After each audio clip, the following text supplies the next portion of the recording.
Item 3 on the wing of our 5-out opening segment. Gary Trent is joining with Milwaukee, although this should be that Damian Lillard recruits another minimum wing to the Bucks. Because, Gary Trent, I would surmise, will slide right into the Malik Beasley minimum salary, quote-unquote, two-way guy that they need to fill the shoes that Malik filled, that Grayson Allen left behind as he exited in the massive Jrue Holiday, Damian Lillard 3-team trade with Phoenix.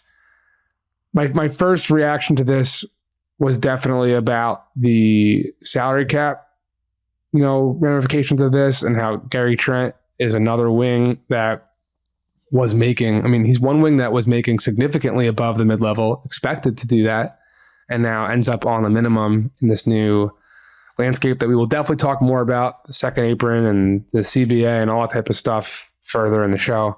But I think also, just in the interest of time and making this move and keep it succinct, I think Gary Trent Jr., we haven't really seen much of him the last couple of years because he's been on this Raptors team that's been floundering and he's had his own injury stuff.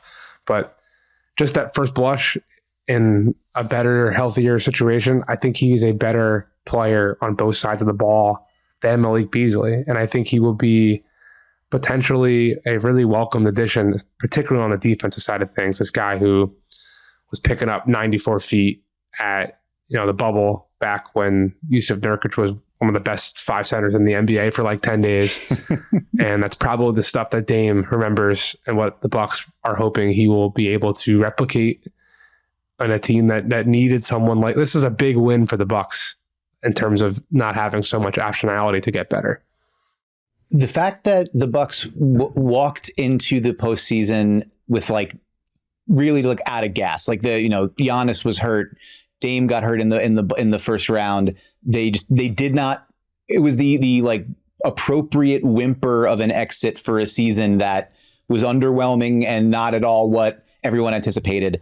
That they go in and say, well, we kind of got to figure out what to do with this Patrick Beverley, Jay Crowder, Malik Beasley group, and to cycle those guys out into Gary Trent, DeLon Wright, and Taurean Prince, all at the minimum.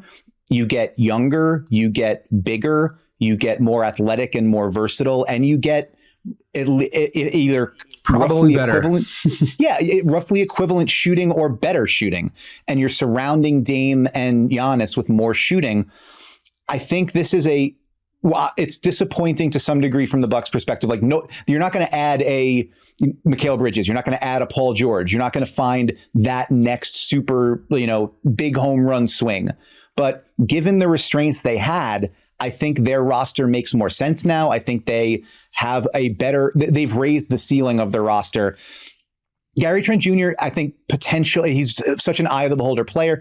Listen to Raptors fans, talk to people who covered the Raptors last season. I think they come away feeling kind of cold about whether he was ever at the potential that he could have reached. And some of that's surrounding context. Some of that is he was a consistent event creator on defense, getting steals, getting deflections, being a disruptive, gambler and really handsy, but locking into scheme, being a help side defender, being a disruptor on the ball, that wasn't always what he was able to do. So if he's able to play that kind of role, if Doc Rivers is able to get him to play equivalent quality of defense, but not gambling, that could be a huge win, because 25-year-old shooters at this volume and that accuracy who can also help you defensively are super duper rare.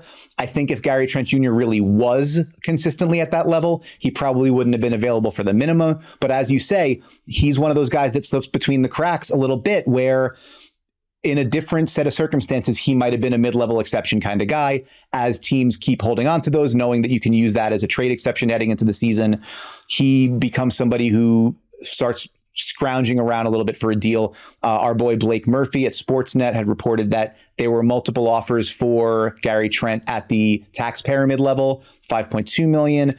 He passed on those to take the minimum to go to Milwaukee because of the relationship with Dame and the opportunity to play on a winner. So he could, if he has a big season, he goes back into the market next year, maybe finds a friendlier, longer-term deal. But in the short term, that becomes a big win for Milwaukee, who needs to get whatever firepower and athleticism and bolstering it can to keep up with the other teams at the top of the East.